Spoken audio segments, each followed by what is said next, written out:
오순절 성령 강림의 역사 읽었습니다. 흔히들 그렇게 말합니다. 오순절 날 다락방에 모여 열심히 기도해서 그래서 성령이 임했다. 우리도 열심히 기도하자. 오순절 어게인 이렇게들 말하는데 이런 그림은 우리가 다시 한번 들여다볼 필요가 있습니다. 성경이 뭐라고 말하는지. 오순절 날이 이미 이름에 그들이 다 같이 한 곳에 모였더니 호련히 갑자기라는 거죠. 전혀 생각하지 못하던 때입니다.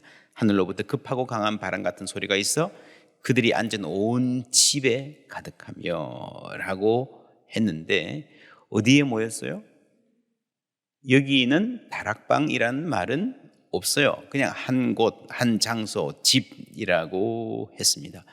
1장에서 다락방에 모여서 기도했는데 그들이 유하던 곳, 합숙하던 곳이었습니다. 멀리서 온 사람들이니까. 근데 이 공간은 다락방일 수도 있고 그 다락방일 수도 있고 다른 공간일 가능성도 있습니다.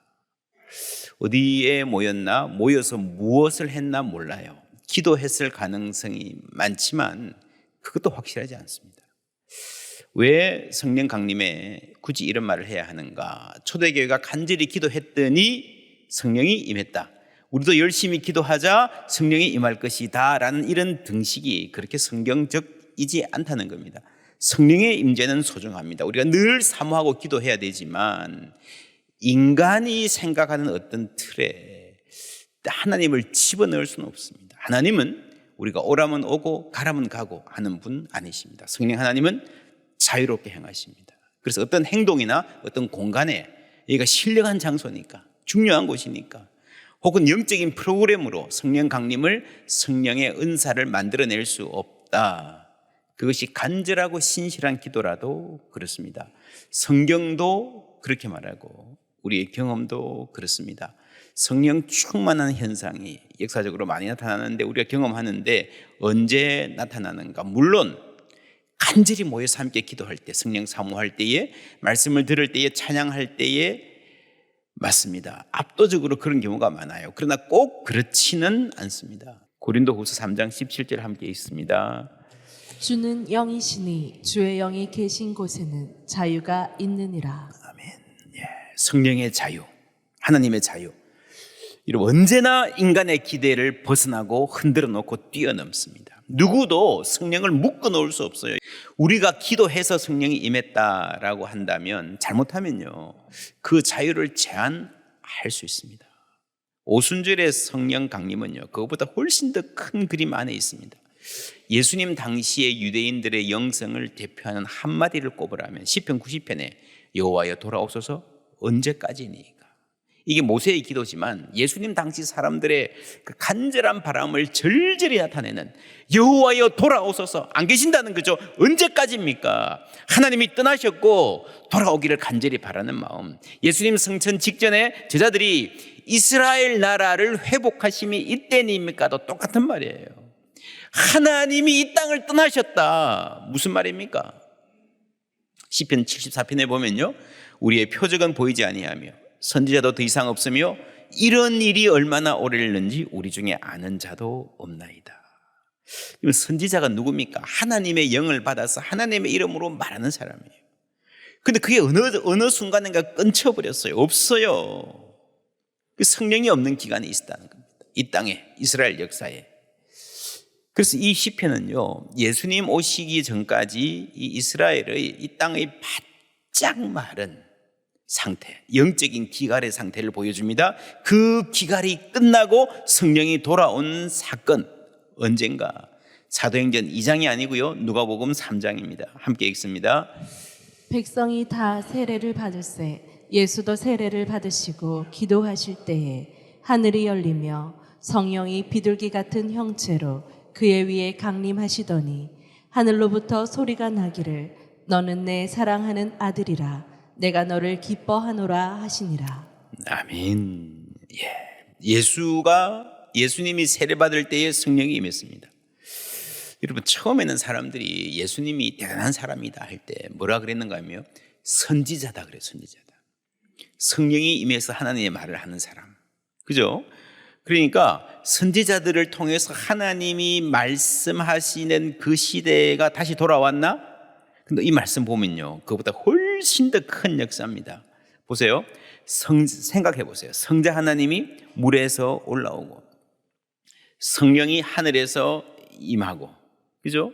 성부 하나님의 목소리가 들립니다. 삼위일체 하나님이 함께 하시는 굉장히 아름답고 중요한 장면입니다. 여러분, 성령이 임하셔서 예수님이 올라오시는 이 물 위에 그 파동이 일어나는 장면을 상상해 보면요, 창세기 1장 해초에 하나님이 천지를 창조하실 때에 성령이 물 위에 운행하시니라 라고 했던 그 장면이 생각납니다. 그러니까 성령이 임하시는 것은 온 우주 만물을 새롭게 하시는 새 창조, 그때 창조의 때 그 목적으로 돌아가는 새 창조라고 하는 거죠. 그리고 이 새 창조가 어떻게 시작됐는가? 성육신, 예수님이 세상에 오셨죠. 크리스마스 때 예수님의 세례, 그리고 십자가, 부활, 승천, 마침내 오순절의 성령 강림으로, 여러분, 이 새 창조의 역사가 이렇게 시작이 된 겁니다. 예수님이 십자가와 부활로 죄와 사망의 권세를 정복하고 승리하셨습니다. 요한복음에 보면요, 내가 너희를 고아와 같이 버려두지 아니하고 너희에게로 오리라. 이게 성령을 보내시겠다는 말입니다. 여기서 중요한 것은요, 성령을 보내시겠다 했는데 똑같은 hin상을 두고요, 내가 돌아오겠다 했어요. 여러분, 이거는 예수님의 재림이 아니고요, 성령 강림입니다. 고아와 같이 버려두지 않고. 우리가 예수님 재림 때까지 고아와 같이 있는 게 아니잖아요, 그렇죠? 성령 강림인데 누가 돌아온다고요? 내가 오리라 했습니다. 이게 굉장히 중요합니다. 여러분, 삼위일체 하나님은요, 같은 뜻 같은 생각을 하시기 때문에 성령이 오시는 것은 예수님이 친히 돌아오시는 것이나 마찬가지다.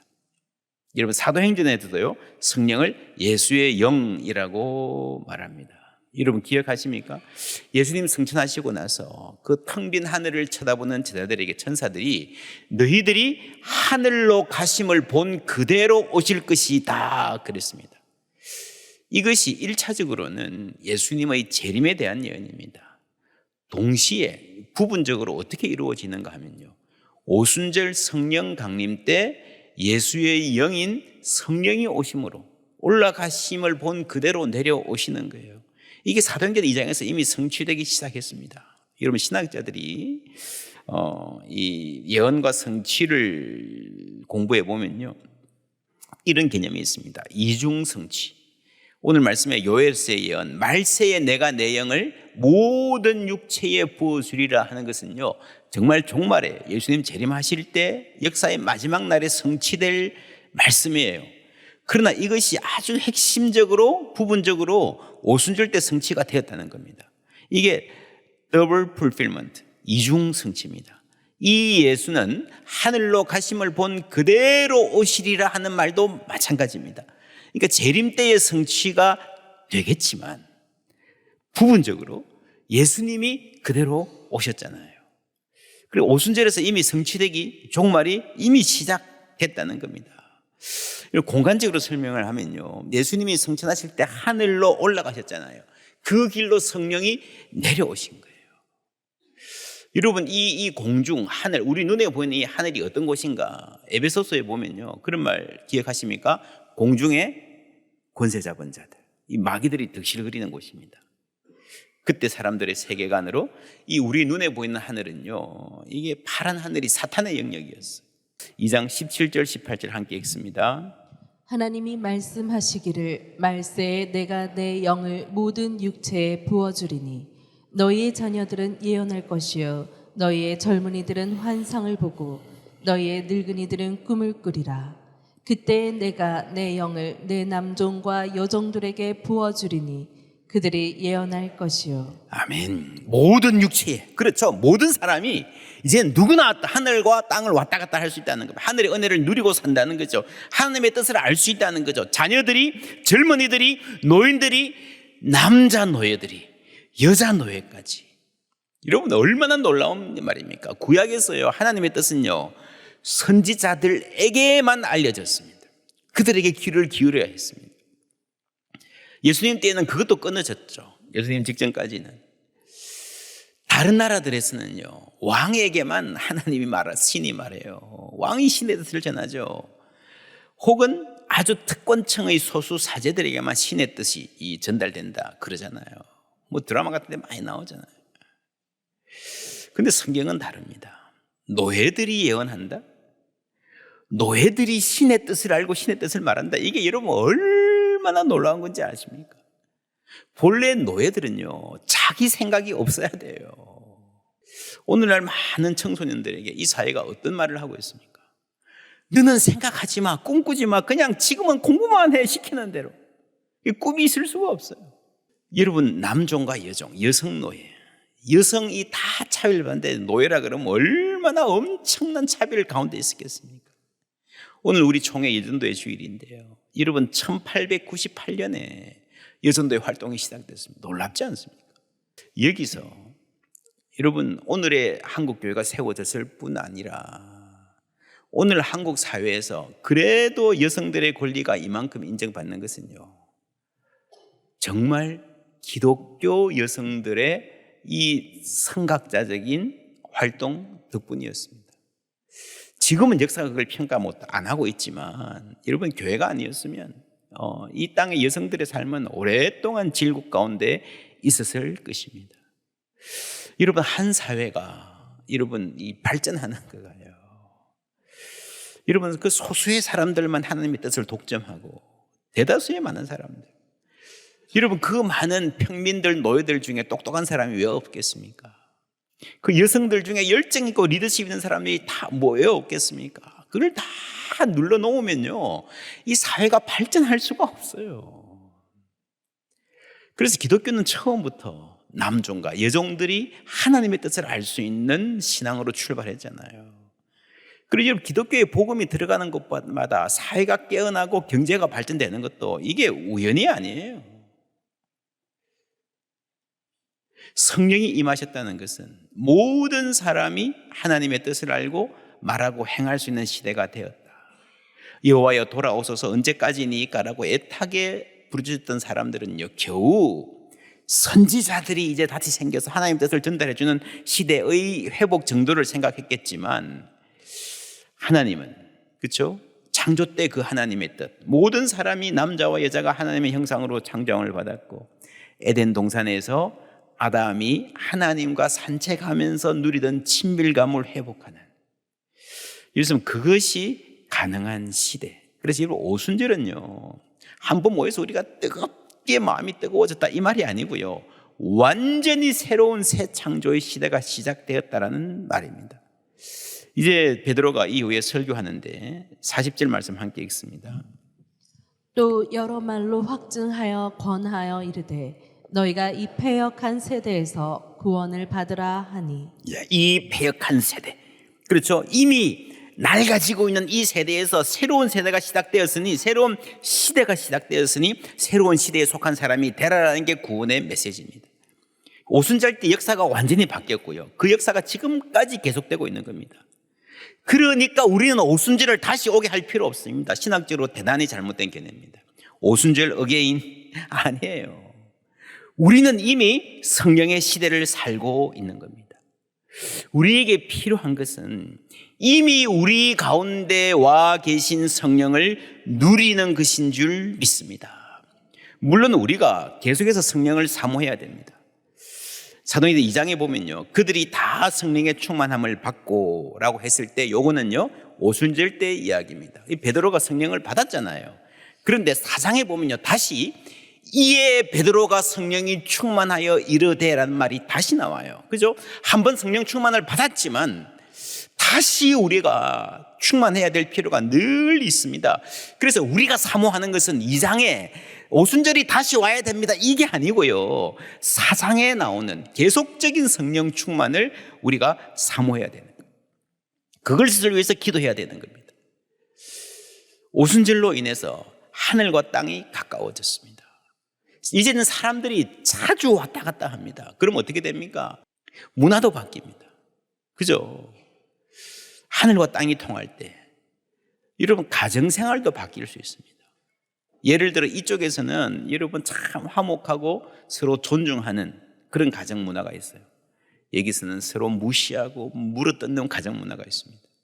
그런데 이쪽 사람이 저쪽을 보고요, 사람이 저렇게 살 수도 있구나. 우리도 저렇게 돼야 되겠다 하고 가정이 바뀌는 일.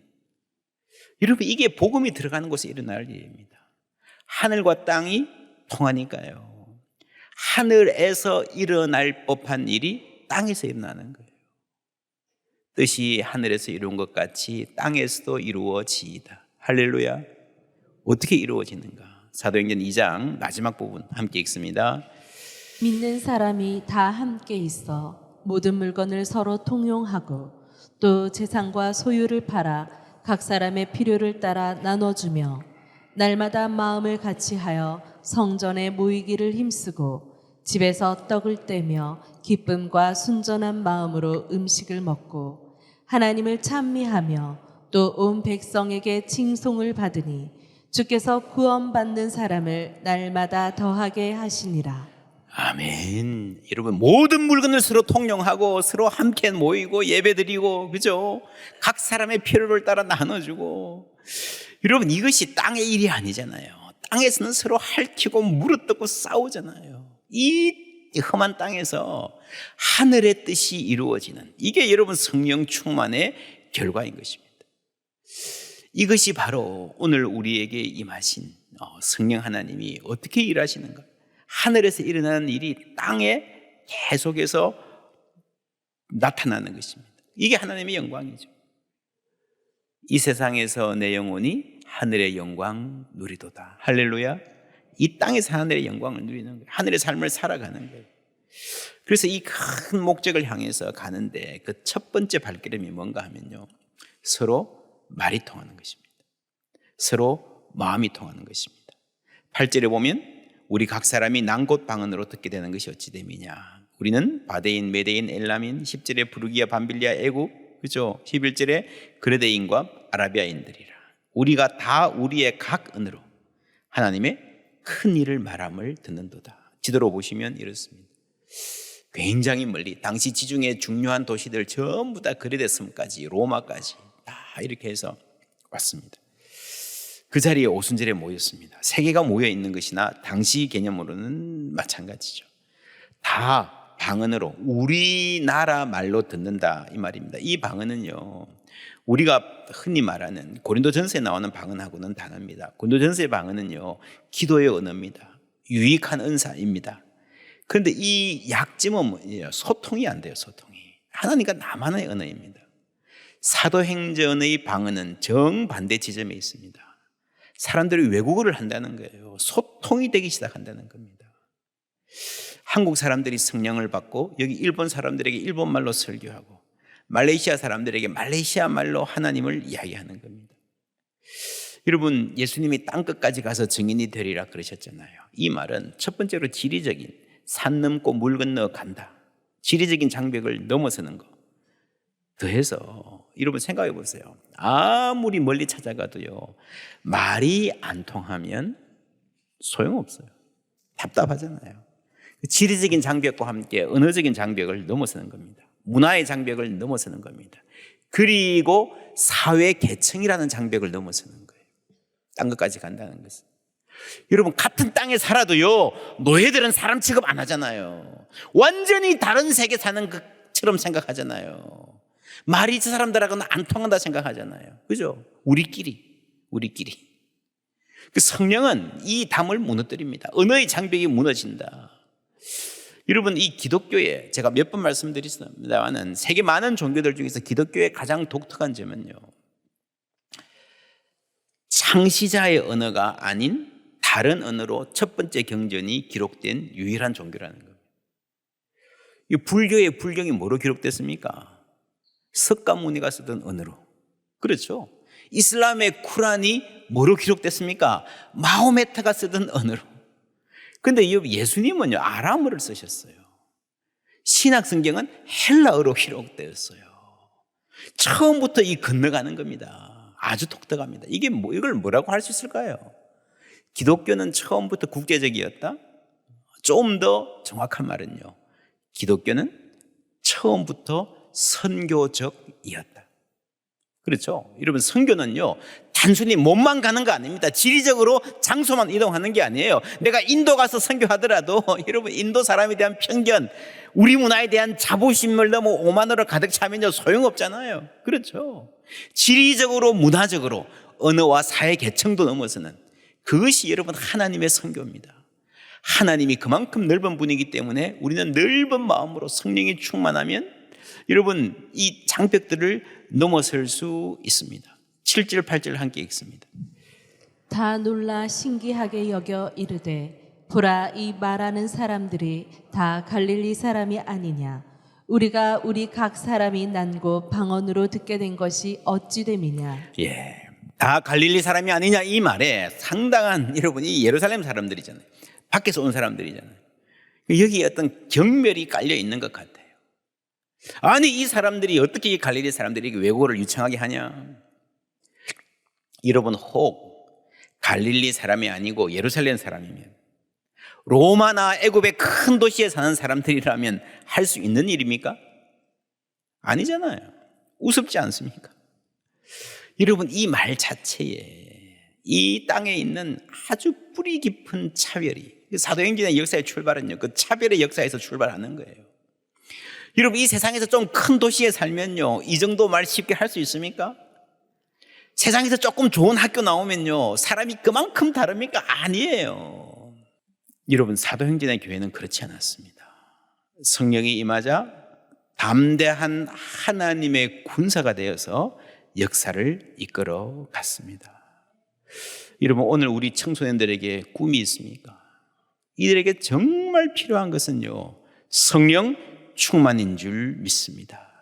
그럴 때에 성령 충만할 때에 그 주눅 들어 있던 청소년들이 눈치 보고 살던 청년들이 성령 충만해서 당당하게 내 인생을 소중히 여기고 나 스스로를 자랑스러워하는 은혜가 있을 줄 믿습니다.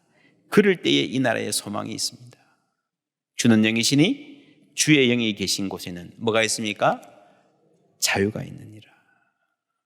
여러분 성령 받은 성도들이요 담대하게 말했습니다. 와우 저 사람들 시골 사람들인데 어떻게 저렇게 똑똑하게 말 잘해? 깜짝 놀랍니다. 그런데 여러분 깜짝 놀라는 그 핵심이 뭔가 하면요 똑똑하게 말 잘해. 사람들은 그랬지만 성경이 뭐라 그랬는가 하면 그들이 담대하게 말함을 듣고. 물론 하나님이 우리가 하나님 일을 할 때에 하나님이 전에 없던 지혜와 지식을 공급해 주시는 경우도 있습니다. 그런데 여러분 이 본문에서 핵심은요 말 잘하는 스킬이 아니라 담대함이에요. 담대함. 여러분 담대하고 당당한 사람이 멋있습니다. 자신감이 있어야 설득력이 있습니다. 우리는 대체로 주눅들어 살아요. 눈치 보며 살아요. 내 생각을 말했다가 창피당할까 봐, 내 스타일 드러냈다가 촌스럽다 소리 들을까 봐 눈치 보고 기죽고 그래서 일부러 깎아서 말하고 그러니까 생기가 없어요. 그러니까 매력이 없어요.